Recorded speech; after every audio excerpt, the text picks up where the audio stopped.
Hi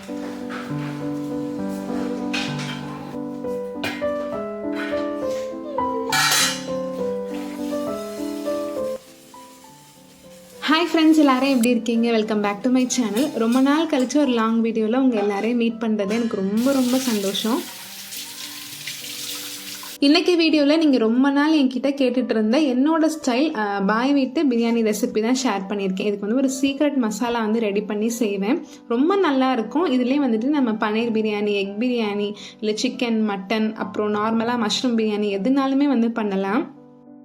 நான் இன்றைக்கி வந்துட்டு கொஞ்சமாக ஒரே ஒரு கேரட் அப்புறம் ரெண்டு பீன்ஸ் மட்டும் போட்டுட்டு மெயினாக வந்து பன்னீர் போட்டு தான் பிரியாணி பண்ண போகிறேன். பன்னீர் வந்து நம்ம டேரெக்டாக ஆட் பண்ணோம் அப்படின்னா அதில் ஃப்ளேவர்ஸே இறங்காமல் சட்டிலாக இருக்க மாதிரி இருக்கும். அதனால பன்னீருக்கு வந்து ஒரு மேரினேஷன் வந்து கொடுத்து அதை டோஸ்ட் பண்ணி எடுத்துக்கலாம். அதுக்கு வந்து ஒரு பவுலில் 1/2 ஸ்பூன் மிளகாய்த்தூள், 1/2 ஸ்பூன் கரம் மசாலா, கொஞ்சமாக மஞ்சள் தூள், 1/2 ஸ்பூன் காஷ்மீரி சில்லி பவுடர், அப்புறம் 1 டீஸ்பூன் அளவுக்கு இஞ்சி பூண்டு பேஸ்ட், அப்புறம் உப்பு, இது எல்லாத்தையுமே சேர்த்து நல்லா விரவி வச்சுக்கலாம். நான் இன்னைக்கு வந்து பார்த்தீங்கன்னா மெஷரிங் கப்பில் 1 கப் அளவு இருக்கும் இல்லையா, ஸோ அந்த அளவுக்கு தான் வந்து பிரியாணி வந்து பண்ண போகிறேன். அதுவே வந்து எங்கள் 3 பேருக்கும் கொஞ்சம் கொஞ்சம் சாப்பிட்றது கரெக்டாக இருக்கும். ஸோ அதுக்கான அளவு தான் இந்த வீடியோவில் இந்த ரெசிப்பியில் வந்து நான் ஷேர் பண்ணியிருக்கேன். ஃபஸ்ட்டு பன்னீர் வந்து தோசைக்கல்லில் ஒரு 4 டேபிள் ஸ்பூன் அளவுக்கு எண்ணெய் வந்து ஆட் பண்ணிவிட்டு அதில் போட்டு ஒரு 2 நிமிஷம் போல் குக் பண்ணி எடுத்தாலே போதும். நல்லா சூப்பராக டோஸ்ட் ஆயிரும். இந்த பிரியாணி வந்து நான் ஷார்ட்ஸில் ஷேர் பண்ணியிருந்தப்போ நிறைய பேர் இந்த பிரியாணி பாட் பற்றி கேட்டிருந்தீங்க. இது வந்து நான் இண்டஸ் வேலியிலேருந்து ரீசெண்டாக பர்ச்சேஸ் பண்ண ஒரு பிரியாணி பாட் தான். 3 லிட்டர் கெப்பாசிட்டி இருக்கும். ரொம்ப சூப்பரான ஒரு ஹெவி பாட்டமான ஒரு பேன் இது. பிரியாணி செய்ய ஸ்டார்ட் பண்ணதுலேருந்து அந்த ஃபினிஷிங் வரைக்கும் அவ்வளோ சூப்பராக சாட்டிஸ்ஃபைடாக இருந்தது. எந்த இடத்துலையுமே சுத்தமாக அடிப்பிடிக்கவே இல்லை. இந்த பிரியாணி பாட் வந்து நல்ல ஹெவி வெயிட்டுங்க, நல்ல ஹெவி பாட்டம். முக்கியமாக அதோட லிட்டு வந்து பார்த்திங்கன்னா சரியான வெயிட்டு. அதனால நம்ம பிரியாணிக்கு தனியாக தம்முக்கு வந்து வெயிட் எதுவுமே வைக்க தேவையே கிடையாது. அந்த மூடியே வந்து போதும். பிரியாணி பண்ணுறதுக்கு ஃபஸ்ட்டு இந்த பேனில் 2 டேபிள் ஸ்பூன் நெய், 2 tablespoon cooking oil add பண்ணிவிட்டு ஒரு பட்டை, ஒரு கிராம்பு, ஒரு ஏலக்காய் எல்லாம் பொரிய விட்டுக்கலாம். அதுக்கப்புறம் ஒரு பெரிய வெங்காயத்தை நீல வாக்கில் கட் பண்ணி அது கூட ஒரு பச்சை மிளகாயை ஆட் பண்ணி எண்ணெயிலே வதக்கிக்கணும். நல்லா வெங்காயம் வந்து ப்ரௌன் கலரில் ஆகணுங்க சைட்ஸ்லலாம். அந்த ஸ்டேஜில் வந்துட்டு 1 டீஸ்பூன் அளவுக்கு மிளகாய்த்தூள், 1 டீஸ்பூன் மல்லித்தூள் வந்து ஆட் பண்ணிக்கோங்க. அதையும் சேர்த்து நல்லா வதக்கி விட்டுட்டோம் அப்படின்னா அந்த எண்ணெயே வந்து நல்லா ஆரஞ்சு கலரில் மாறின மாதிரி ஆயிடும். அதுக்கப்புறம் வந்துட்டு இஞ்சி பூண்டு பேஸ்ட் 2 டீஸ்பூன் ஆட் பண்ணியிருக்கேன். நீங்கள் பார்த்தாலே தெரியும் இஞ்சி பூண்டு பேஸ்ட் வந்து பேனில் சுத்தமாக ஒட்டவே இல்லை. ஒரு கைப்பிடி அளவுக்கு ஈக்குவலாக புதினா, கொத்தமல்லி ரெண்டுமே சேர்த்து எடுத்திருக்கேன். அதையும் இந்த வெங்காயத்தோடய சேர்த்து நல்லா வதக்கிக்கலாம். இதுக்கப்புறம் வந்துட்டு நான் ஒரு பெரிய தக்காளி வந்து நல்லா குட்டி குட்டியாக கட் பண்ணி சேர்த்துருக்கேன். நான் இன்னைக்கு வந்து மெஷரிங் கப்பில் 1 கப் அளவுக்கு தான் ரைஸ் எடுத்திருக்கேன் இல்லையா, ஸோ அதுக்கு வந்து இந்த அளவு கரெக்டாக இருக்கும். ஒன்று ஆட் பண்ணாலே போதும். தக்காளி வந்து நல்லா மேஷ் ஆகணும். ஸோ அதுக்கு வந்து கொஞ்சமாக உப்பு சேர்த்துட்டு லிட்டு போட்டு மூடி வச்சுட்டேன். அதுக்கப்புறம் அது நல்லா மேஷ் ஆயிடுச்சு.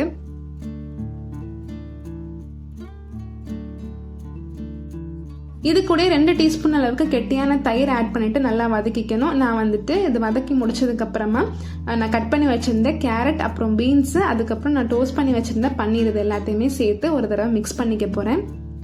இதுக்கு பதிலாக நீங்கள் மஷ்ரூம் ஆட் பண்ணி மஷ்ரூம் பிரியாணி பண்ண போகிறீங்க அப்படின்னா மஷ்ரூமை வந்து டேரெக்டாகவே வந்து ஆட் பண்ணிக்கலாம்.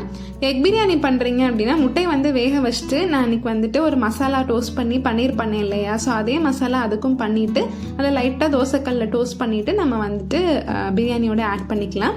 இது வந்து பார்த்தீங்கன்னா இந்த பிரியாணிக்கு ஒரு சூப்பரான ஃப்ளேவர் கொடுக்கக்கூடிய ஒரு சீக்ரெட் பாய் வீட்டு பிரியாணி மசாலா. இது வந்து கொஞ்சம் அரைச்சி வச்சா மிக்சியில் ஒழுங்காக அரைப்படாது. அதனால பல்காக வந்து அரைச்சி வச்சுக்கோங்க. அதுக்கு வந்து 10 கிராம் பட்டை, 5 கிராம் வந்து ஏலக்காய், 3 கிராம் அளவுக்கு கிராம்பு, இதை 3யுமே மிக்சியில் நல்லா ஃபைன் பவுடராக பண்ணி எடுத்துக்கோங்க. நான் இன்னைக்கு பண்ணியிருக்க அளவில் வந்து பார்த்தீங்கன்னா 1 டீஸ்பூன் அளவுக்கு இந்த மசாலா வந்து இப்போ ஆட் பண்ணியிருக்கேன். நீங்கள் இப்போ 1/4 கிலோ பிரியாணி பண்ணுறீங்க அப்படின்னா 2 டீஸ்பூன் அளவுக்கு இந்த பொடியை வந்து ஆட் பண்ணால் போதும். அவ்வளோ சூப்பராக ஒரு வெஜிடபிள் பிரியாணி கூட மட்டன் பிரியாணி ரேஞ்சுக்கு வாசனை வந்து வரும். மட்டன் பிரியாணி, சிக்கன்லாம் வந்து கேட்கவே வேண்டாம், அவ்வளோ ஃப்ளேவர்ஃபுல்லாக இருக்கும். ஸோ இந்த சீக்ரெட் பிரியாணி மசாலா வந்து நீங்களும் மெஷர் பண்ணி அரைச்சி வச்சுக்கோங்க. இப்போ வந்து நான் 1 கப் அளவுக்கு ரைஸ் எடுத்தேன் இல்லையா, ஸோ 2 கப் அளவுக்கு தண்ணி ஆட் பண்ணிவிட்டு உப்பு காரம் செக் பண்ணிவிட்டு தண்ணி கொதிச்சதுக்கப்புறமா சாதத்தை, அதாவது நம்ம ஊற வச்சிருந்த அரிசி, சீரக சம்பா அரிசினா ஒரு 20 நிமிஷம் போல் ஊற வச்சுக்கணும். ஸோ அதை வந்து ஆட் பண்ணிவிட்டு மேலே வந்து ஒரு 1/2 டீஸ்பூன் அளவுக்கு அந்த சீக்ரெட் பிரியாணி மசாலாவையும் மேலே தூவி விட்டுட்டு அதுக்கப்புறம் இந்த பிரியாணி பேனை வந்து பெரிய பர்னர்லேருந்து சின்ன பர்னருக்கு மாற்றி வச்சுட்டேன். நான் யூஸ்வலாக குக்கரில் பண்ணாலும் இதே மெத்தட் தான் வந்து பண்ணுவேன். அதில் வந்து நல்லா லோ ஃப்ளேமில் 5 நிமிஷம் மூடி வச்சோம் அப்படின்னா ஃபர்ஸ்ட் வந்து தண்ணியும் அந்த அரிசியும் வந்துட்டு நல்லா மிக்ஸ் ஆகி ஒரு லெவலாக வந்துடும். அதுக்கப்புறம் அதை ஓப்பன் பண்ணிவிட்டு நல்லா ஒரு தடவை கலந்து விட்டுட்டு மூடி வச்சு மறுபடியும் ஒரு 10 நிமிஷம் அப்படியே லோ ஃப்ளேம்லேயே விட்டுருங்க. 10 நிமிஷம் கழிச்சு ஆஃப் பண்ணிட்டு பண்ணிவிட்டு ஒரு 1/2 hour இல்லை ஒரு 20 minutes அட்லீஸ்ட் வந்து தம்மை வந்து உடைக்கவே கூடாது. அண்ட் டோட்டலாக 15 minutes வந்து சிம்லேயே வச்சுருக்கோம். அதுக்கப்புறம் 20 minutes தம்லேயே வச்சுருந்தோம். ரொம்ப சூப்பராக சுத்தமாக அடி பிடிக்காமல் நல்லா உதிரி உதிரியாக சாதம் வந்து வந்துருந்துச்சு. இது வந்து நல்ல ஹெவி பாட்டம்ங்கிறனால உள்ளே இருக்க ஃபுட்டு வந்து நல்லாவே சூடாக இருந்துச்சு. அண்ட் சாப்பிட்டு முடிச்சுட்டு மீதம் இருந்த பிரியாணி கூட ஓரளவுக்கு சூடாக இருந்துச்சு. ஸோ இந்த ப்ராடக்ட் வந்து என்னோட ரீசெண்ட் ஃபேவரட்டாக ஆயிடுச்சு. ஸோ இது வந்து நீங்களும் பர்ச்சேஸ் பண்ணணும் அப்படின்னு சொல்லி நினச்சிங்கன்னா இண்டஸ் வேலியில் நீங்கள் பர்ச்சேஸ் பண்ணிக்கலாம். ஸோ இதோட டீட்டெயில்ஸ் எல்லாமே டிஸ்கிரிப்ஷனில் கொடுக்குறேன். அண்ட் முக்கியமாக இந்த ப்ராடக்ட் நீங்கள் வாங்கும் போது நந்து சங்கர் அப்படிங்கிற கூப்பன் கோட் அப்ளை பண்ணிங்க அப்படின்னா 12% வரைக்கும் டிஸ்கவுண்ட் கிடைக்கும். ஸோ நீங்கள் பர்ச்சேஸ் பண்ணும் போது செக் பண்ணி பார்த்து வாங்கிக்கோங்க. ஸோ இது கூடயே சேர்த்து அப்பளம் அப்புறம் தயிர் வெங்காயம் மட்டும்தான் வந்து பண்ணி வச்சுருந்தேன். இன்னைக்கு காலையில் வந்து பார்த்தீங்கன்னா பையன் ஸ்கூலில் வந்து இன்றைக்கி ஆனுவல் டே. ஸோ காலையில் ஒரு 6:30க்குலாம் வந்து வென்யூக்கு வந்து போயிட்டோம். ஸோ அதுக்கப்புறம் வர்றதுக்கு 12:30 கிட்ட ஆயிடுச்சு. வந்ததுக்கப்புறமா சிம்பிளாக பண்ணிக்கலாமே அப்படின்னு சொல்லிட்டு இந்த பிரியாணி வந்து பண்ணி சாப்பிட்டு முடித்தோம். சாப்பிட்டு முடிச்சுட்டு ஃபுல்லாக பேக்கிங் வேலை வந்து ஸ்டார்ட் பண்ணியாச்சு. நான் நெக்ஸ்ட் டே வந்து காலையில் 5:30க்கு வந்து கொஞ்சம் ஏர்லியராகவே வந்து கிளம்பணும். ட்ரெயின் வந்து புக் பண்ணியிருந்தோம் மதுரைக்கு.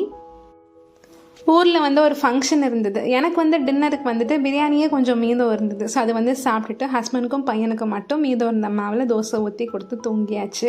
இது நெக்ஸ்ட் டே மார்னிங் ஒரு 6 o'clockல ரயில்வே ஸ்டேஷன் ரீச் ஆகிட்டோம். ஸோ இந்த குட்டி ஹேண்டி ஃபேன் வந்து எங்கே போனாலும் எடுத்துகிட்டு போயிடுவோம். அது வந்து நம்ம ஃபோனில் சார்ஜ் போடுற இடத்துல கனெக்ட் பண்ணிட்டா போதும். இந்த குட்டி ஃபேனில் இவ்வளோ காற்று வருமா அப்படிங்கிற மாதிரி காற்று வரும். சார்ஜ் வந்து பெரிய அளவில் வந்து கன்சியூம் பண்ணுறதில்ல. இது வந்து நான் எக்ஸிபிஷனில் தான் வந்து வாங்கினேன். அண்ட் தேஜஸில் என்னோட ஃபர்ஸ்ட் டைம் எக்ஸ்பீரியன்ஸ் வந்து ரொம்பவே நல்லா இருந்துச்சு. அண்ட் அதோட வீடியோ கூட நான் ஷார்ட்ஸில் அப்லோட் பண்ணியிருப்பேன். நம்ம சொந்த ஊர், அம்மா அப்பா வீடு இதெல்லாம் கேட்கவே வேண்டாம். அவ்வளோ ஹாப்பியாக இருக்கும். 3 daysமே வந்து எப்படி போச்சுன்னே தெரியல. எல்லாருமே ஜாலியாக டைம் ஸ்பெண்ட் பண்ணிகிட்டு இருந்தோம். இந்த ஒரு ஜுவல் செட் வித் இயரிங்கோட வந்து பார்த்தீங்கன்னா ஃபங்க்ஷனுக்காக நான் யூனிக் கலெக்ஷன்ஸ் பை மீனா அப்படிங்கிற இன்ஸ்டாகிராம் பேஜ்லேருந்து நான் ஆர்டர் பண்ணி வாங்கியிருந்தேன். ரொம்ப அழகான ஒரு நெக் செட். அண்ட் இதோட டிசைன் வந்து ரொம்ப யூனிக்காக இருந்தது. அண்ட் இவங்ககிட்ட இதே மாதிரி நிறைய கலெக்ஷன்ஸ் அஃபோர்டபுள் ப்ரைஸ்லையும் இருக்குது. நீங்கள் அவங்க பேஜை செக் பண்ணி பார்த்துக்கலாம். நம்ம பேக்கில் வந்து செயின் வேணுமா, ரோப் வேணுமா அப்படிங்கிறதெல்லாம் அதுக்கேற்ற மாதிரி நம்ம கஸ்டமைஸ் பண்ணி தராங்க. ஸோ இவங்களோட வாட்ஸ்அப் குரூப் லிங்க் அப்புறம் வாட்ஸ்அப் நம்பர் இது ரெண்டுமே வந்து நான் டிஸ்கிரிப்ஷனில் கொடுத்துட்றேன். செக் பண்ணி பார்த்து உங்களுக்கு தேவைப்பட்ட ஆர்டர் ப்ளேஸ் பண்ணிக்கோங்க. அண்ட் அன்றைக்கி ஈவினிங் வந்து வீட்டில் பிரெட் பாக்கெட் ஒன்று மீதும் இருந்தது. ஸோ அதை வச்சு ஒரு ரெசிபி ஏதாச்சும் பண்ணலாம் அப்படின்னு சொல்லி ரெடி பண்ணிட்டு இருந்தேன். ஊரில் வந்து ட்ரைபேட்லாம் வந்து எடுத்துகிட்டு போக மாட்டோம் இல்லையா. ஸோ கையிலே தான் வச்சு வீடியோ எடுத்துகிட்டு இருந்தேன். இதுக்கு வந்து நான் ஒரு 8 பிரெட்டு கிட்ட குட்டி குட்டியாக கார்னர்ஸ் எல்லாம் கட் பண்ணிவிட்டு பிச்சு போட்டிருக்கேன். அதுக்கப்புறம் ஒரு வெங்காயம், ஒரு தக்காளி, ஒரு சின்ன துண்டு பச்சை மிளகா, அப்புறம் இஞ்சி பூண்டு வந்து இந்த உரலில் போட்டு இடித்து வச்சுருக்கேன். அப்புறமா லாஸ்ட் டைம் வந்தப்போ நான் வச்சுட்டு போயிருந்தேன் டொமேட்டோ கெச்சப் இருந்தது. அதுவுமே வந்து எடுத்து வச்சுருக்கேன். இது ரொம்ப டேஸ்ட்டாக இருக்கும். ஃபஸ்ட்டு பட்டரில் வந்து ப்ரெட்டை வந்து லைட்டாக வறுத்து எடுத்து வச்சுக்கணும். அதுக்கப்புறம் ஒரு கடாயில் கொஞ்சமாக எண்ணெய் ஆட் பண்ணிவிட்டு சீரகம், அப்புறம் பச்சை மிளகா, அப்புறம் வெங்காயம் இது எல்லாத்தையுமே நல்லா வதக்கிக்கணும். இது கூட நம்ம இடித்து வச்சுருந்த இஞ்சி பூண்டு பேஸ்ட்டையும் சேர்த்து வதக்கிக்கலாம். அதுக்கப்புறம் ஒரு தக்காளி வந்து சின்ன சின்னதாக கட் பண்ணி அதையும் உள்ளே ஆட் பண்ணி வதக்கிக்கிட்டேன். இது கூட மசாலாவுக்கு வந்துட்டு மிளகாத்தூள் அப்புறம் கரம் மசாலா இது 2 மட்டும்தான் வந்து ஆட் பண்ணியிருக்கேன். அதை ஆட் பண்ணி கொஞ்சமாக தண்ணி ஊற்றி பச்சை வாசனை போகிற அளவுக்கு கொதிக்கி விட்டதுக்கப்புறமா லாஸ்ட்டாக வந்துட்டு 1 டேபிள் ஸ்பூன் அளவுக்கு டொமேட்டோ கெச்சப் ஆட் பண்ணியிருக்கேன். ஸோ அவ்வளோதான். இது கூட நம்ம பட்டரில் வதக்கி வச்சுருந்த ப்ரெட்டையும் ஆட் பண்ணிவிட்டு நல்லா மிக்ஸ் பண்ணி விட்டுறணும். இந்த மசாலாவோட மிக்ஸ் ஆகும்போது ப்ரெட் நல்லா சாஃப்ட் ஆகிடும், சாப்பிட்றதுக்கும் நல்லாயிருக்கும். ஸோ அவ்வளோதான். நம்ம சூப்பரான பிரெட் சில்லி வந்து ரொம்ப டேஸ்ட்டாக ரெடி ஆகிடுச்சு. என்னோடய அப்பாவுக்கு வந்து இந்த ரெசிபி ரொம்ப பிடிச்சிருந்தது. அண்ட் எல்லாருமே வந்து நிறைய மீதம் ஆயிரும்னு சொல்லி நினச்சேன். பட் எல்லாருமே வந்து உடனே காலி பண்ணிட்டாங்க. ஸோ நீங்கள் ட்ரை பண்ணி பாருங்கள். இந்த வீடியோ வந்து நான் இதோட முடிச்சுக்கிறேன். இந்த வீடியோ உங்களுக்கு பிடிச்சிருந்துச்சு அப்படின்னா நம்ம சேனல் சமையல் பவனுக்கு சப்ஸ்கிரைப் பண்ணி வச்சுக்கோங்க. மீண்டும் ஒரு சூப்பரான வீடியோவில் உங்களை மீட் பண்ணுறேன். தேங்க்யூ.